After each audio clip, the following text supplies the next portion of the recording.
Hello, I'm Mark Sumner, host of the Channel Chat podcast show, and today I have the pleasure of having Lewis Simmonds, the channel sales lead from HPE, Mark Armstrong as well from HPE, and the lovely, charming Alex Tatham from Westcoast. How are we doing, Alex? Well, how kind. Thank you, Mark.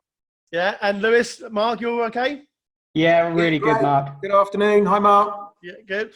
Obviously, Lewis and Mark have obviously got the virtual backgrounds. They're not doing social distancing or keeping into the building at the moment. So that's quite funny. But I have told him that they have to change the background every time we have a question. So we'll see how we get on. Week 6 into COVID, well, not weeks into COVID, week six into lockdown. Obviously, some of the challenges are changing week by week. That's a definite. So if I come to you first, Alex, from a distribution point of view, what is the biggest challenge that you're facing right now, week 6 into this lockdown? Well, I think that the first thing is just trying to see where all this is going to go. I mean, we're driving very fast in a foggy conditions and we don't know where the cliff edge is. And as a result, of course, we're managing a lot of it, certainly over the past 6 weeks, almost on a day-to-day basis, really organizing ourselves to clear the backlog, managing supply, which of course has been very, very difficult. So now we are coming to the 1st of May. What I've said to our whole team this morning is that we want to get right out there on the front foot now and trying to make sure that we're doing some great business development and really getting out there with some new opportunities, new customers, whether it's HPE or anyone at the moment, really making sure that we're getting back to selling again as opposed to just managing.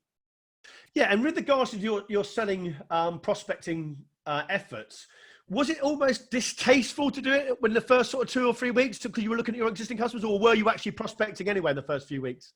Well, if I look at my own experience of being sold to in that period, I really didn't fancy it very much, but I think that's beginning to change. And I'm getting to take my own attitude is very much getting out there again and making sure that we can sell to all of our customers.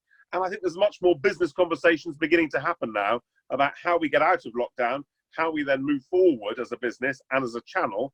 The IT channel have performed spectacularly over the past 6 weeks or so, really making sure that all, both public sector and private sector businesses have performed well.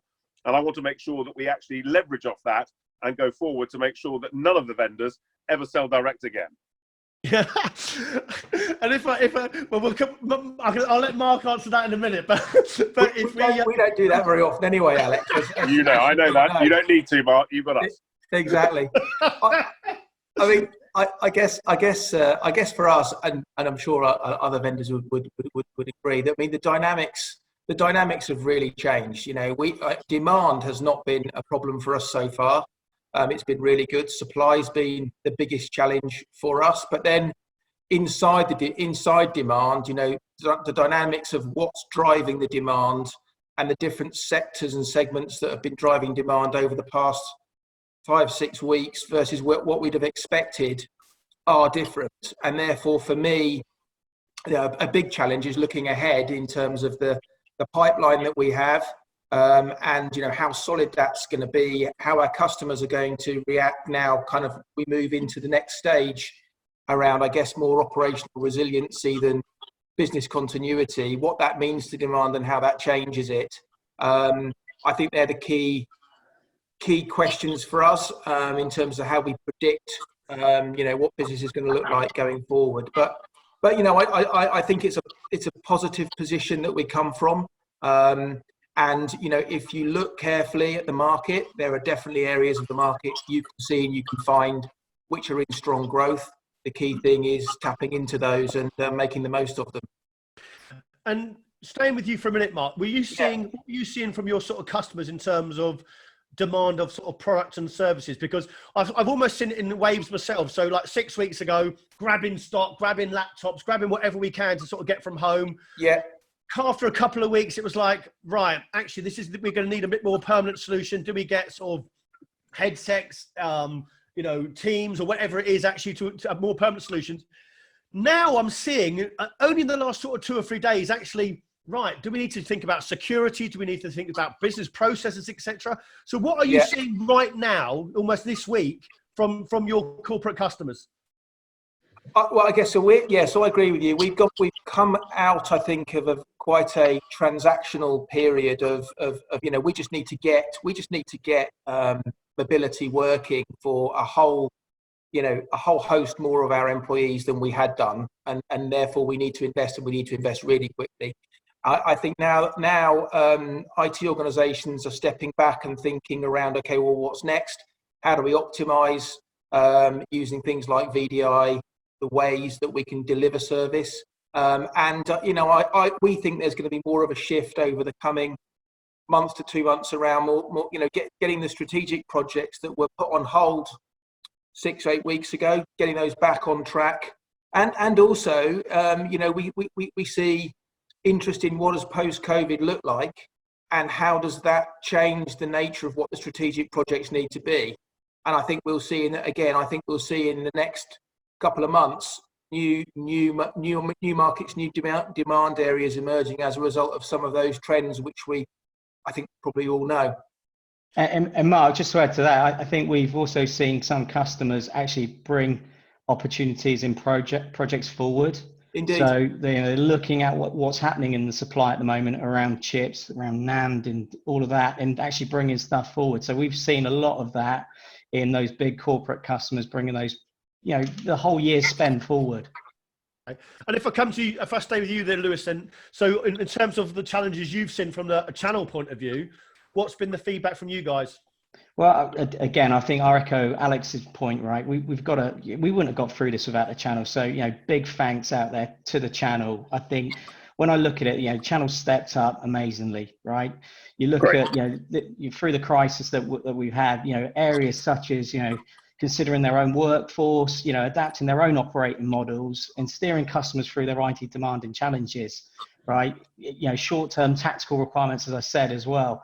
So, I've been really encouraged by, the way channel partners been open, accessible as well towards us as a vendor, sharing ideas, collaborating, we're all embracing video, right? We're doing that now.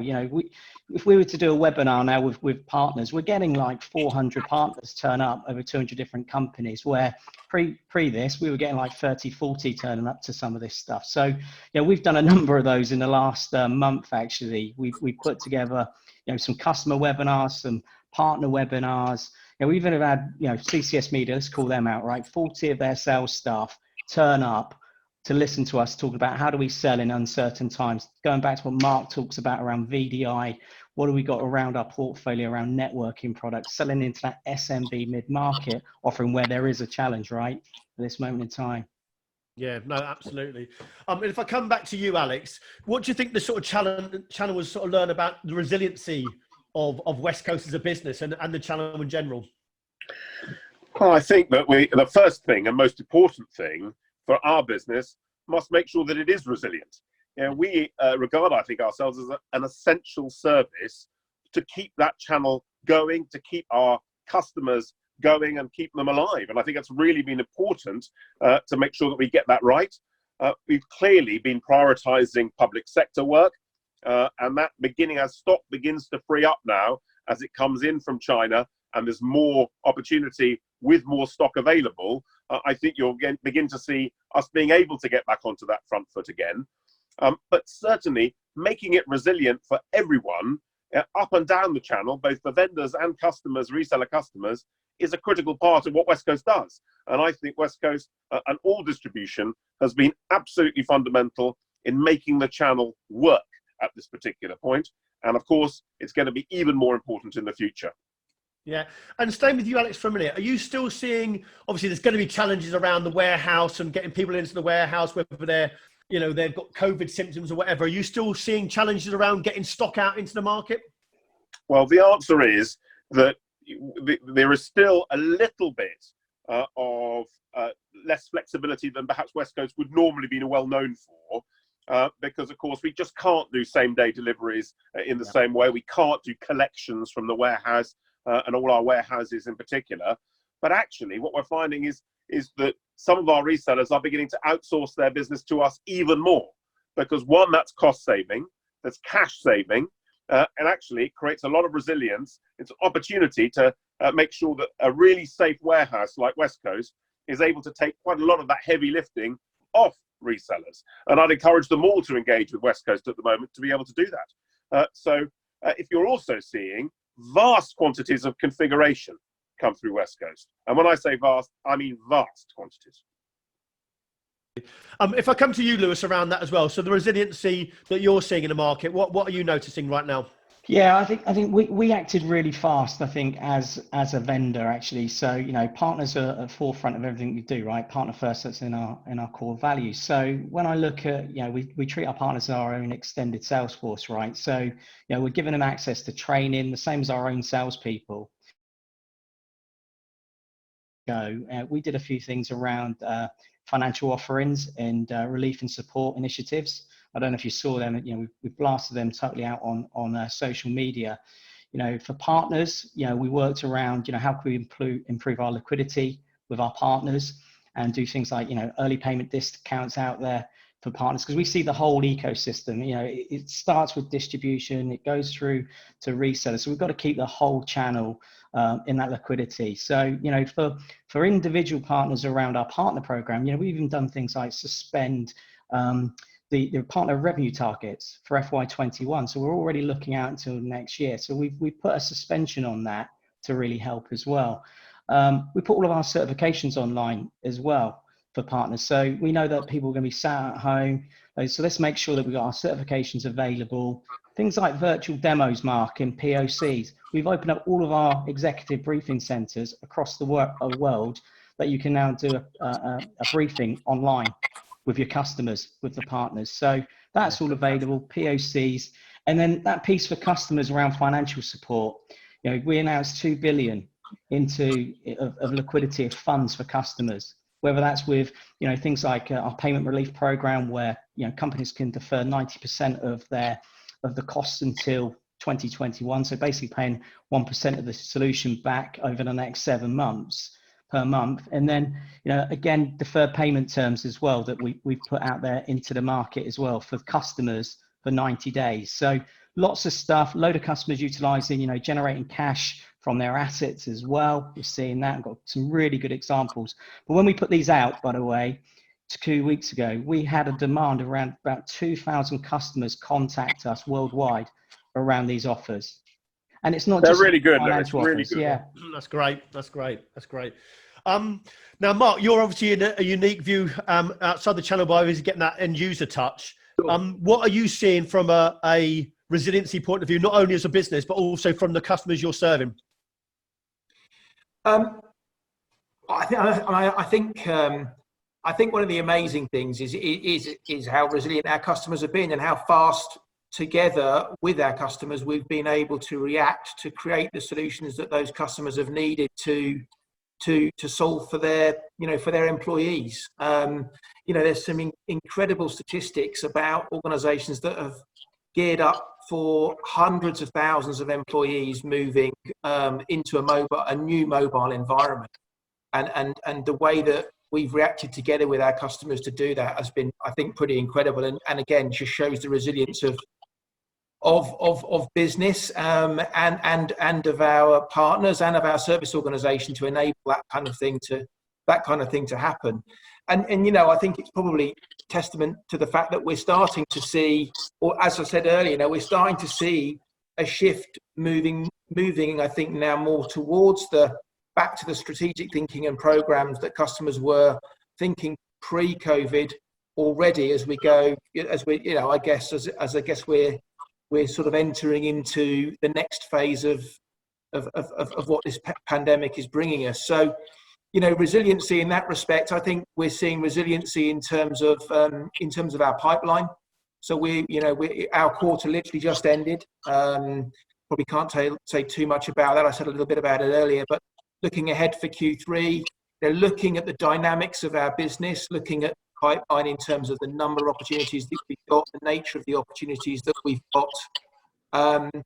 You know, we're quietly confident that we're going to come through this with our customers, and you know, that pipeline shows that our customers, in terms of resiliency, are definitely you know, moving forward. So Yeah, quietly confident. Although, and again, our role is, and one of the ways that we've addressed this is to be here to help, and that's I guess been a facet of our engagement with our customers. It's we're here to help. How can we help you in these different times achieve your objectives? Interestingly, volunteering's been a really big facet of our business as well. And we've been doing some amazing stuff in across the world, in the UK as well. We put some healthcare packs together to enable NHS hospitals to really mobilise their mobile solutions, and we've provided infrastructure free of charge to do that, and we've provided volunteer employees to go and install and implement that sort of stuff, and we've done that in 21 trusts in the UK, which I'm really proud of, actually, and I think is testament to the power of volunteering and what we want to be about. I'm quietly confident. Are you, just stay with you for a minute, Mark? Are you seeing that some of the end user customers have sort of blown their budget in sort of like the first quarter of, when it got to March, they were thinking, right, we need to get desktops and laptops and all this mobile remote working and agile IT. Yeah. Have they sort of blown the budget and now thinking how they can actually get cost saving? And, Alex talks about taking cost out of the supply chain, and you've talked about, helping customers with either finance packages, etc. Has the budget's been blown and they're now trying to sort of like think how they can actually, navigate through this crisis? Yeah, I hope not. And again, this is part of what we don't, and I'm being honest, what we don't really understand right now. And we have had some incredibly large orders from some of our largest customers. But I get the view that tactical spend has been budgeted from other non-standard sources from within our customers. So I'm kind of, and again, looking at our pipeline, that would infer that they're not out of cash, and that they are thinking, able to think strategically. But it is a concern, and we're watching it. I'm watching demand daily in terms of how it's materialising into orders and what our customers are doing. So it is a concern. But so far, again, as I say, pipeline-wise, we are looking at a strong Q3 right now, potentially, subject to us executing, right? Okay, great. Now let's talk post-COVID. Now I know we don't really know when that's going to be, but let's talk post-COVID and what we've actually learned from this market now. So if I come back to you, Alex, post-COVID, is there any sort of learnings you've learned, or even your business continuity strategy that's going to be fully tested now that you'll now adopt post-COVID? Well, I think that the key things that I would say is that we're all going to be working from home more. I don't mean totally working from home, but we're all going to be working from home more from now on forever. And as a result of that, I'm fairly convinced that there is a big surge coming to make sure that every business has a stronger working from home ethic and also working from home capability. So actually, I can see another surge of better products coming through with a better setup at home for every working from home individual, and that's everyone across the world. So you're going to see a really big ramp up, I think, of that. I also think post-COVID that this is going to be with us for a long time. And I think we're all thinking, well, it might finish in a minute and we're all going to go back to normal. Well, that's just not going to happen. And we're all going to go into a period of pretty significant recession coming through. And therefore, the return is going to be bumpy. Now, the great news is that the technology industry does very well in a recession as people effectively invest in machines and ways of doing things more efficiently. So I'm looking at more robotic process automation. I'm looking at more AI. I'm looking at more chatbots to be able to do more work on behalf of our people, to be able to make sure that we're focused on the business development and some of the new technologies coming through post-COVID that can really help with this. However, you're absolutely seeing some of the big projects being deferred, and some of those finance packages that have just been announced by HPE, some of the excellent work that they can do, for instance, with GreenLake, to make sure that actually you can invest now and invest to make sure that you can fill that capacity in the future. It's going to be just game changing, and there's going to be a big focus on device as a service and GreenLake and financial capability to get people investing in machines now so that they effectively can manage this post-COVID. Do you think, stay with you there for Alex for a minute, do you think, you mentioned about home working, from my own experience, I've been up and down with it, we're forced to work from home. I got used to it after a couple of weeks. After about 4 weeks, I started hating it because I wanted to go back into the office. We've seen you in your garden, Mark. I'm not sure you're doing much working. I'll tell you what, my two boys have distracted me from doing anything, believe me, let alone working. But well, you've got them working, I see. Exactly. They're impressed. But Alex, do you think it's because, yes, we're forced to work from home, but there isn't any distractions, i.e. we can't go out for restaurants, we can't go out for social engagements, we can't go out for the events, etc. Do you think we'll naturally creep back? Because you mentioned we think that people will be working at home more, and I'm a bit on the fence with that. I started thinking 2 weeks ago, yes, people will be working from home all the time, and it'll be much more flexibility, and it is the number one benefit. Everyone wants that. But I've started to think in the last week or so that, and I'm hearing it more and more, it's just like, I've really had enough of home working. I really, really want to get back into the office. I really want to get some normality back into actually working in the office again. So is it because we're forced to work from home and we haven't got the distractions, or do you think, do you know what, we will naturally start being more agile now? Well, I think that I said working from home, there will be more working from home. What that doesn't mean that there will be always working from home, and that's what we currently are in. Yeah. So as a result, I think that at Westcoast we get a lot of interaction from the social nature of the business, the open plan nature of the business that we have. I'm always proud of the fact that we don't have an open door policy at Westcoast because there aren't any doors. So actually, the most important thing that we can do is to make sure that we do have that interaction with each other. And I'm certain that we'll all look forward to being able to do that within Westcoast. But actually, think about all the meetings that you have and all those big events that you travel to all the time. They're just not going to be the same as they were going forward, not for a long time, I'd suggest. So importantly, what's important is that your home setup is perhaps better than it currently is. And probably your home setup is rubbish, Mark, and that's why you want to go back to the That's the truth. My Wi-Fi is shocking. That's why I've had to come into the office. There we are. It's awful, but that's my plan next week, to try and sort out a more permanent solution. If I come back to Lewis, obviously, again, post-COVID, Lewis, is there any sort of natural learnings that you're going to adopt with your channel sales team? Yeah, I think Alex hit it on the head, right? For me, it's about that engagement, right? We're doing such high level engagement at the moment, and how do we keep that level of collaboration going, right?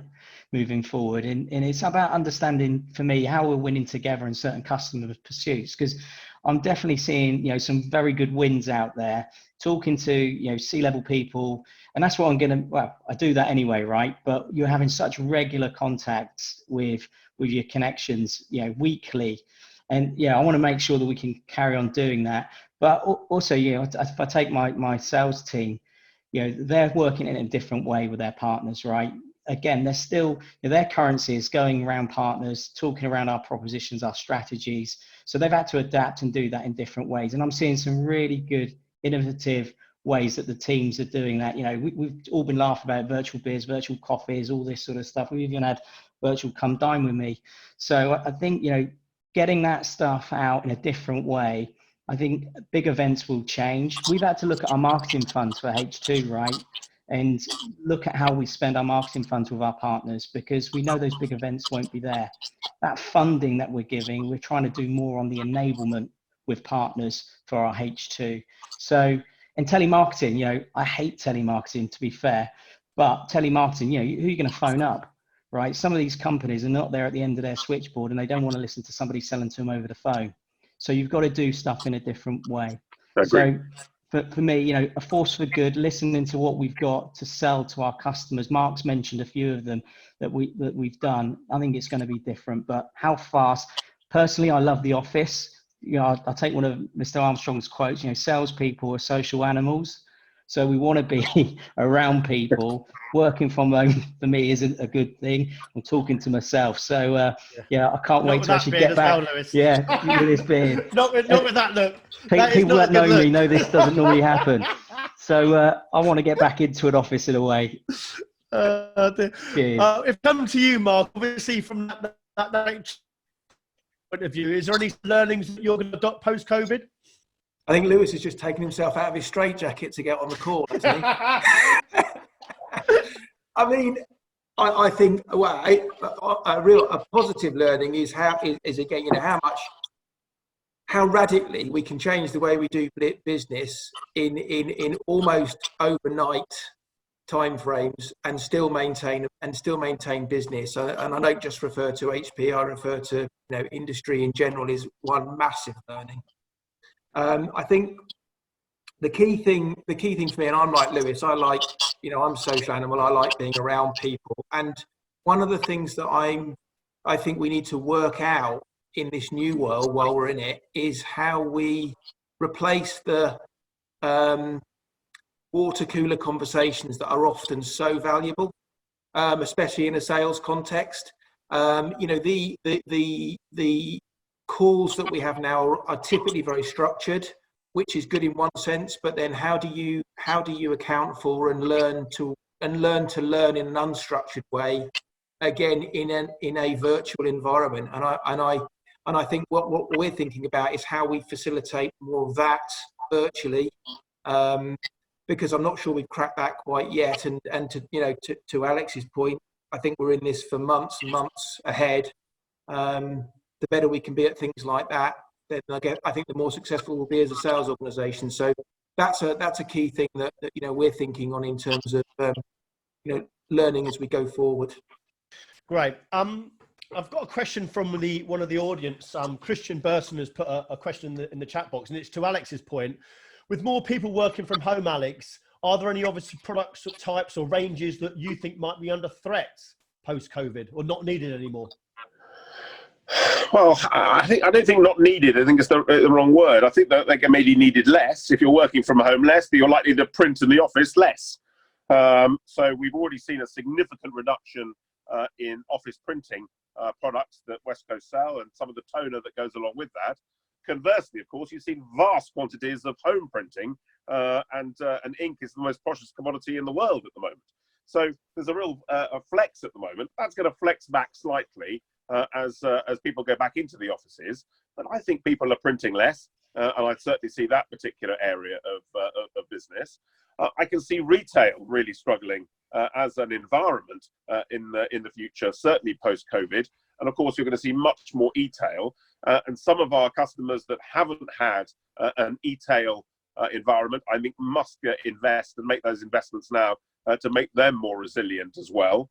But certainly, those products that go into retail, that's clearly going to be an area of weakness.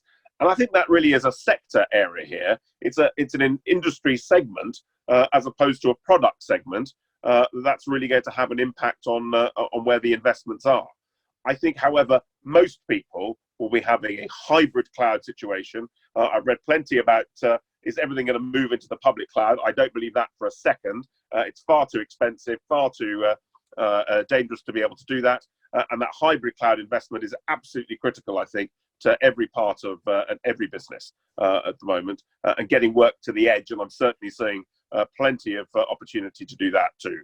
So I think to Chris's question, of course, there are going to be product weak areas and product strength areas. The two should balance each other out pretty well, I think.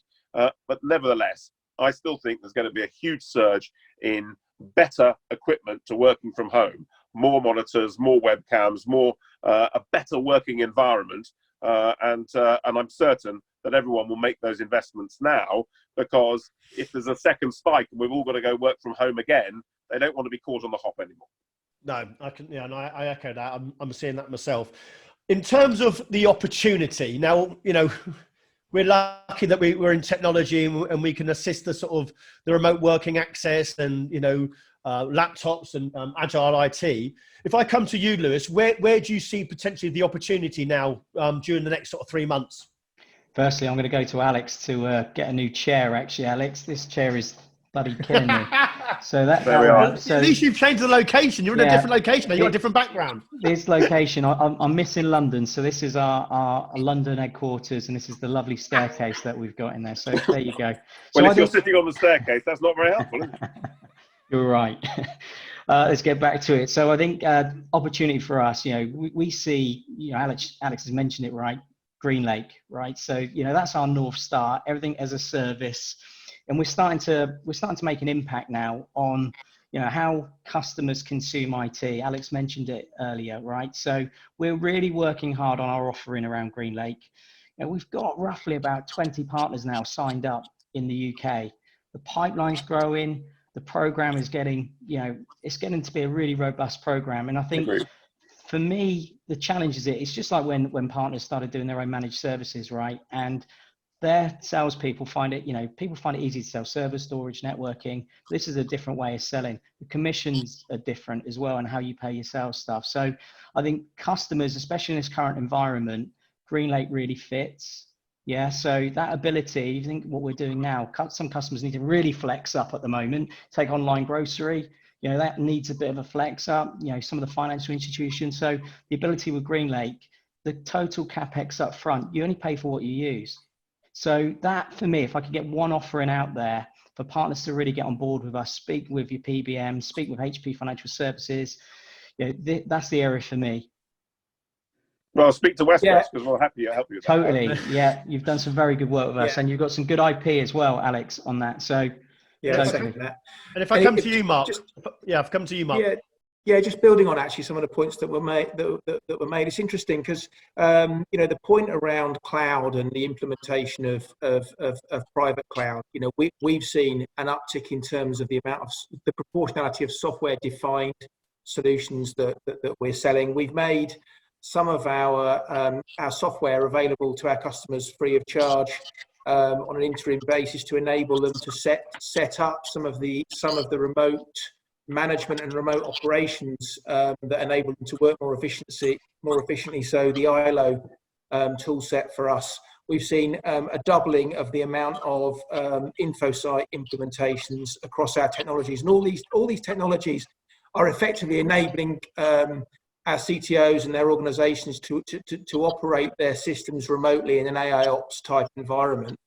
And clearly, as Alex has mentioned, with the economies and the efficiencies that private cloud give customers, we're seeing a real uptick in that. Interestingly as well, we're seeing a lot of projects around edge, so bringing compute capacity to the edge, and again enabling new modes of working. So where maybe customers had a couple of specialists needed on a site to do a specific task. We're seeing some really interesting projects around that now, potentially being one individual with another individual operating remotely, using live video streaming and that sort of application to guide the individual that's on the site. So, some interesting projects coming up, which again, changing slightly the nature of demand, but hopefully that gives you some insight of some of the trends that we're seeing. Perfect. If I come back to you, Lewis, for this point, I've got a question from one of the attendees. Do the panel think that there'll be an increase in virtual meetings and less business travel, face-to-face meetings, etc., post-lockdown, or there'll be an increase in attendees on the webinars simply because there's no other way to engage with partners and customers at the moment? Do you think that will continue? Yeah, I think both actually. So the answer for me is we're already seeing it with some of the webinars that we've done.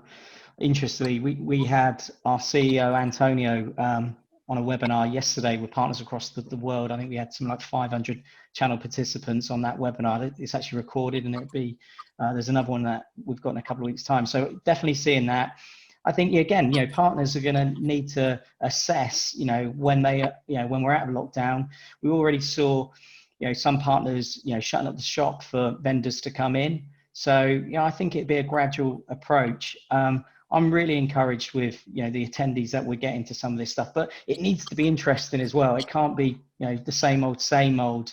If we would have gone on a webinar, start talking about, branch office, remote office, service storage, as I mentioned, you've got to make it interesting. In the ones that we've done so far have been really around that selling in these uncertain terms. What offerings really fit for customers? Maybe VDI, as we've mentioned. What have we got on the truck really? And otherwise you don't really want to be pestering people with the same old stuff. So yeah, I would say the answer again, it'll be both on both counts there. Yeah, and if I come back to you, Mark, obviously travel and entertainment when you're dealing with end user customers, obviously it's plummeted now. You're not getting on planes, You're not doing, lunches and all that sort of stuff. Do you think your sales team and how you engage with your end user customers, will that drastically go down now in terms of actually, meeting them face to face, or would you do more virtual meetings now? Yeah, I mean, it certainly will in the short term. I think in the medium term there'll be some spring back, but I think we'll probably have more of the virtual than we probably did before COVID. One of the dawnings on me was we moved our Discover event to a virtual event, which was going to be hosted in Las Vegas in June, which is a real shame because it's a great event. And we get hundreds of partners from the UK attending that event. But it got me thinking, we're going to go virtual on the event. We can now reach thousands of participants in the UK through the virtual event. So whilst it's not as fun and you will miss the human interaction aspect of it, we'll actually engage, I think, with a lot more people. So there's upsides and downsides of it. But I don't think you could replace, human interaction, quite honestly. But I do think there'll be more of a balance going forward. I think also, and anyone Mark, out there that wants to engage with us on Discover, by the way, we'd love to host you. So let us know. Yeah, that was the point I was going to make. So we're open actually for really interesting wins for us to showcase from the UK at Discover. So yeah, speak to either distribution or with partner business managers, because we really want to showcase what we're doing in the UK and Ireland. So. Okay, great. If I come to you on that point, and Alex, then do you think the virtual meetings, post COVID, will that continue, or do you think we'll go back to creep back naturally to going out face to face and those nice lunches and those nice meetings and drinks after work, etc.? Hopefully we will, because that's what it's all about. Well, I think we're all quite keen on being able to do that, as long as we're allowed to drink in a park and not get moved on by the police. The other point, of course, is that most of the expense budget, very kindly from vendors to distributors, has now been spent providing pizzas for our warehouse staff and our warehouse heroes. And I thank them all very much for that.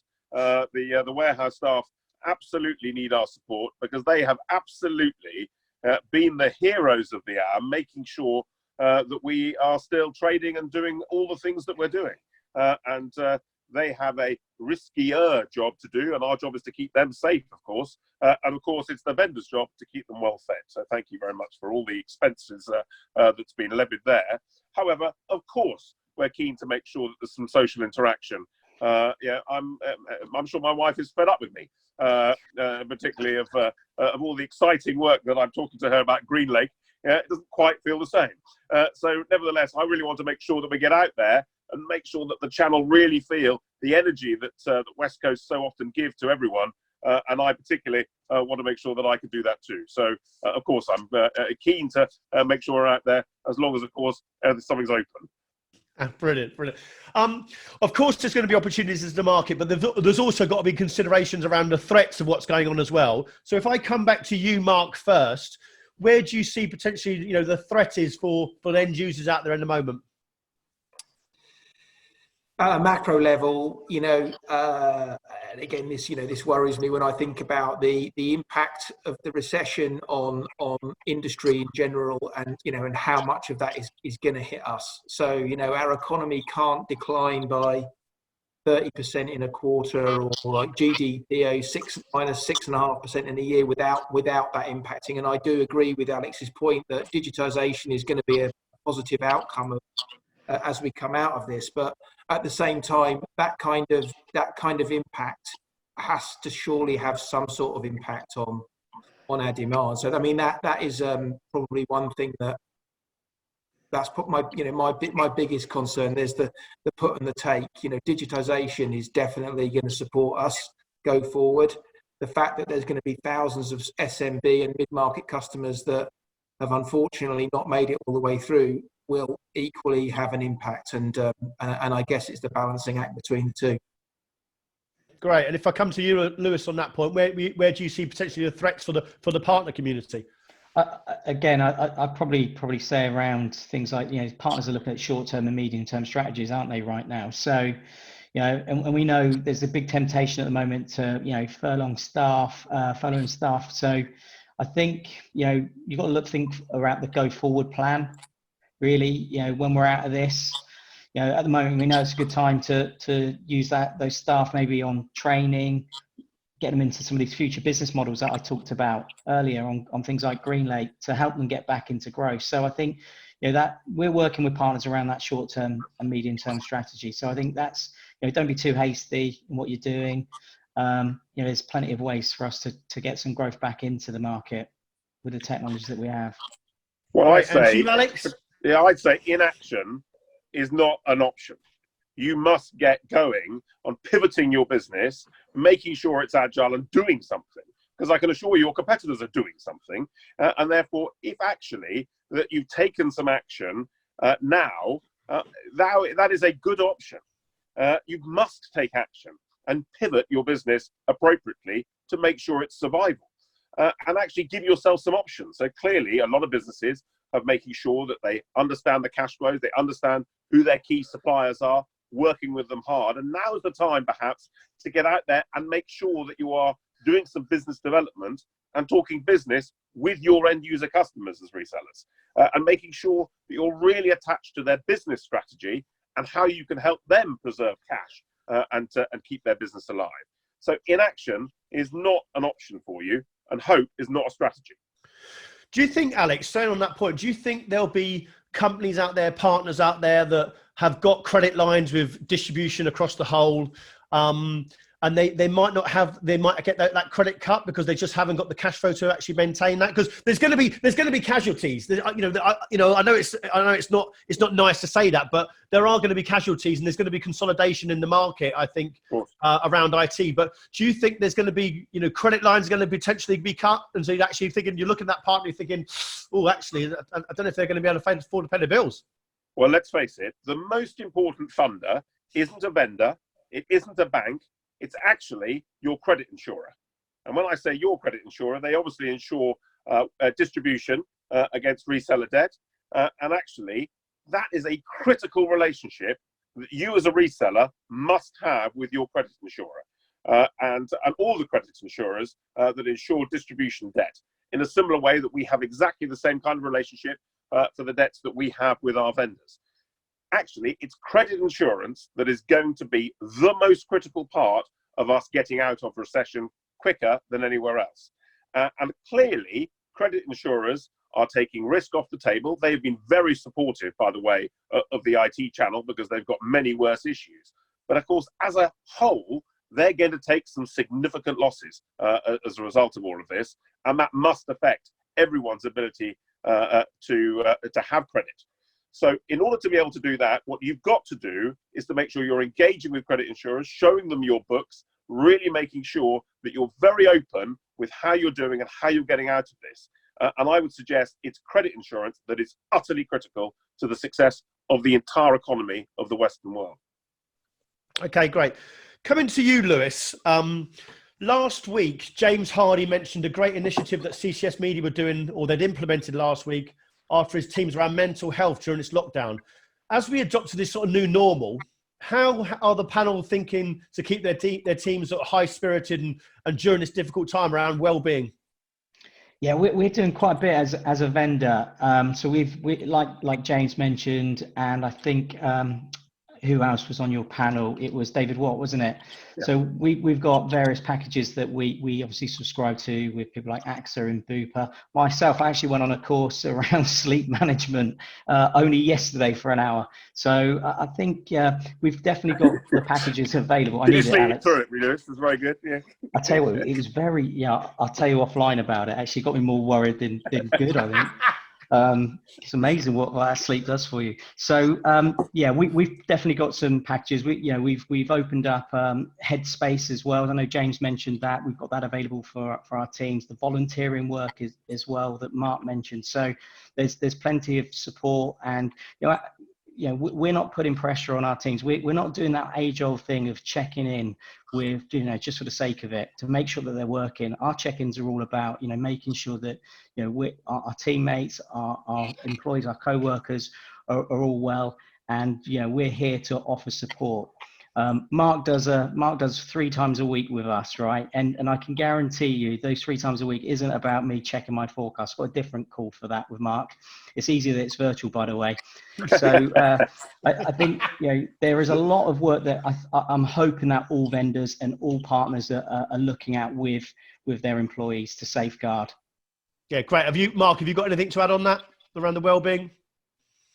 I just think, I mean, it's the importance of being genuine, to be quite honest, and treating people as, you know, human beings, and respecting the fact that in this new world, every individual is going to have different challenges, whether those challenges be aged parents, young children, isolation themselves, and it's just trying to reach out to people and ensuring that we're asking them how they're feeling as well as what they're doing. So, and we're trying to do that. Hopefully our teams are feeling that in HPE.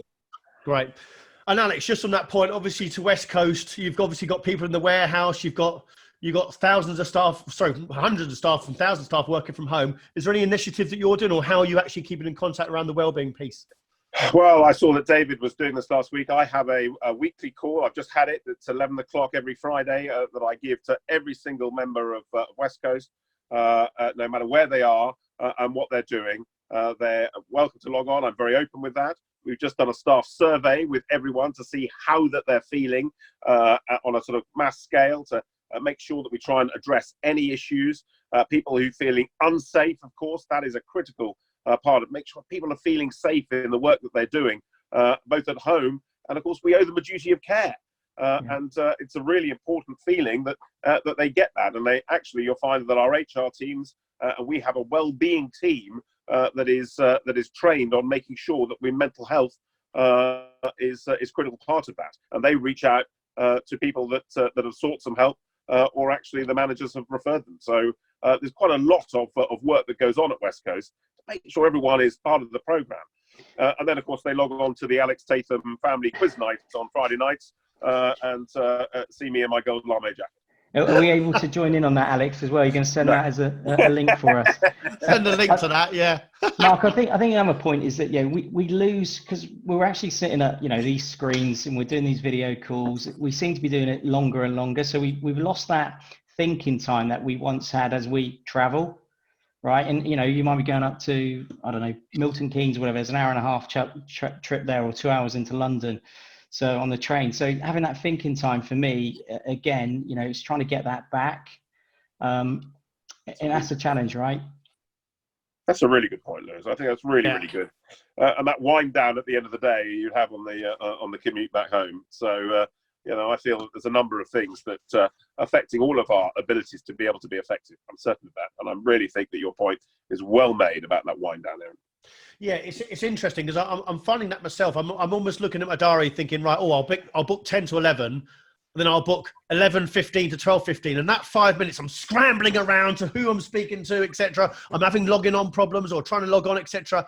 It's actually making it more panicky. I think I'm trying to grab in more meetings, but actually not having that break where you're thinking, go for lunch or have a walk to the meeting or the train, actually does give you that half hour to actually sort of clear your head, because half the time now, I think I'm being more effective, but actually I'm actually just dropping the ball a bit more because I'm trying to cram as many more meetings in because I've got more time, which is probably not really working as well as I want it to be. So it's definitely an interesting point there, Lewis, I think.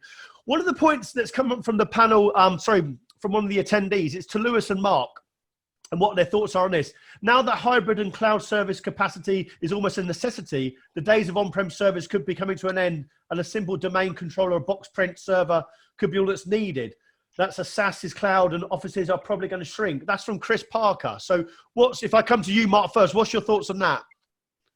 Yeah, I mean, I disagree in terms of the fact that I think that it's much more complex for customers to move a lot of the workloads that they have. And, what we're seeing is an acceptance of the customer base that the world is going to be hybrid. And the reason for that is by virtue of the fact, workloads are much more complex. So some workloads are much more complex and just can't be moved.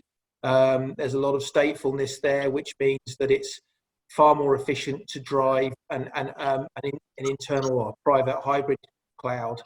And you know, there's all sorts of other things. I mean, there's some fantastic use cases around the economics of private versus public. Customers that have literally paid for a project to move their entire workloads back from public to private, and the ROI to do that's been 4 months. So there's cost implications, there's performance implications. There are all sorts of reasons, I think, why we will live in a hybrid world. And my point of view actually is that we're starting to see quite a healthy rebound of workloads coming back to private hybrid as software defined becomes more and more effective, and as we offer our customers the ability to consume as they use, with the GreenLake service, and actually as we provide more and more management services around the technologies that enable our customers, even in a private context, to utilize their resources and staff to do things closer to their own business outcomes. So, I would say this, but we're not seeing that in our demand patterns. That's for certain. Perfect. And Lewis, do you want anything to add on that point? I'm not sure I can add too much, but you've only got to look at the demand for compute at the moment. As you mentioned at the start of the call, right? We saw a lot of people going for devices from working from home. We saw a lot of people then securing those devices. We're now seeing the compute. We're seeing the storage. So there will be both worlds, right? Let's hope there will be both worlds. But a lot of our partners, have run managed services, right? So they've seen that themselves, that there is a place for both.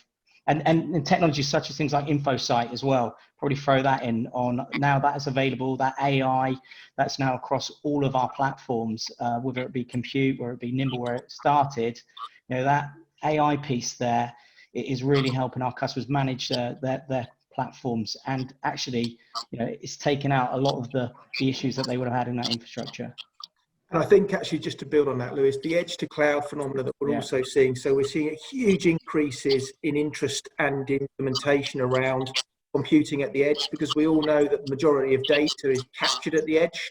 And there is, with some of the technology developments that we have, the ability to compute at the edge faster, to monetize that data faster, to use it in new and innovative ways. So we're starting to see a distribution of data center out to the edge, as well as an increase in cloud-based software-defined private. We've had some interesting use cases, Mark, haven't we?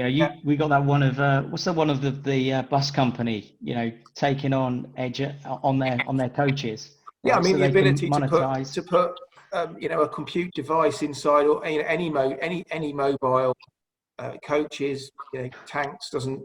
Yeah. changes the way that you can utilize your assets. Okay, great. So I want to get a couple of questions on. So quick questions in. One from one of the attendees on sustainability. Graham Watt said on our show before that sustainability was a big challenge for the channel. Do you think this period will help that opens the channel's eyes to make a few simple changes? So if I come to you, Alex, around sustainability, can we make a few simple changes? Yes, I think so. I mean, I think working from home is already a simple change, if you see what I mean. But actually, there will be plenty of focus on sustainability going forward. And sustainability isn't just an environmental package, by the way. It's what you do with schools. It's what you do with your local environment as well.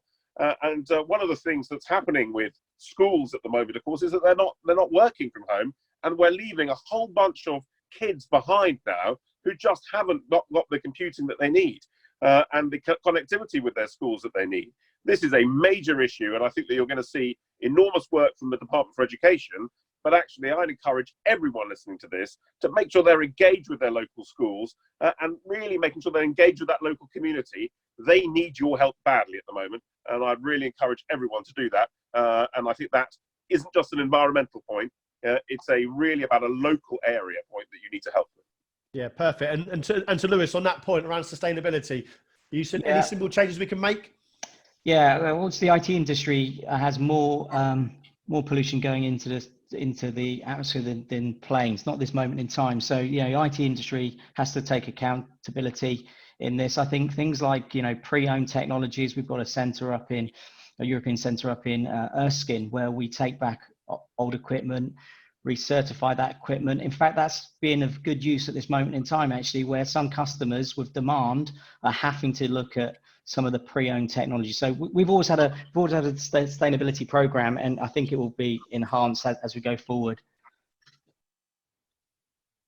Okay, great. And my last question, I'll cut Mark out on that because I've got 3 minutes left. And I want to get this question in. So I want a 1 minute. I want a 1 minute answer from all of you on this. So it's a question from one of the attendees again. What's the panel's prediction on the UK economy over the next 6 to 12 months? Because it feels like the channel hasn't felt the financials effect as badly as some others. So what do we think of the next 6 months for the wider community and the wider economy? So if I come to Mark first for literally 60 seconds. So I think we'll see flat demand in our Q3, and I think we'll start to see demand improving in Q4. So as we go towards the end of the calendar year, I think that will be driven by a lot of the things that we've talked about here. I think that we'll see more strategic projects coming through and monetizing in our fourth quarter. And as I say, I think we've got the head of steam in tactical coverage this quarter to make it through. But I would say flat into slight acceleration in Q4. Great. And for Lewis, what do you think from the channel point of view? What are you seeing? Well, I might take that because I've just done my forecast call, so I might use that back into Mark. So yeah, I could go with that. I think demand's going to help us as well. Supply is easing as well. So I think what we're going to see, we've been in this probably the last 3 months of supply shortages, and supply is getting better, right? So we're going to get through May, and we start to see an uptake in June and July. So that's going to really help us. We look at it as a, how we're going to come out of this is going to be a V shape, a U shape, a long U shape. There's different opinions. So I'd go with what Mark is going. He's my boss. So let's go with that. Okay, and we've got to close the meeting, Alex. Your predictions for the next 6 to 12 months for the channel in general. Right, we're going to go through a recession as a nation and as a European area. Yeah, it's going to have an impact in various categories. However, the channel will do well. Yeah, we are faster, better, and closer to our customers than anyone else. And that is going to win for the channel. So the channel will do better than perhaps the whole IT industry. I'm certain of that. And of course, the wonderful news that we've got Brexit to look forward to in December. On that note, guys, I think we'll close with that one. Yeah. Thanks, guys. It's been great seeing you. Absolute pleasure. Cheers. Bye-bye. Cheers, everyone. Thanks. Bye-bye.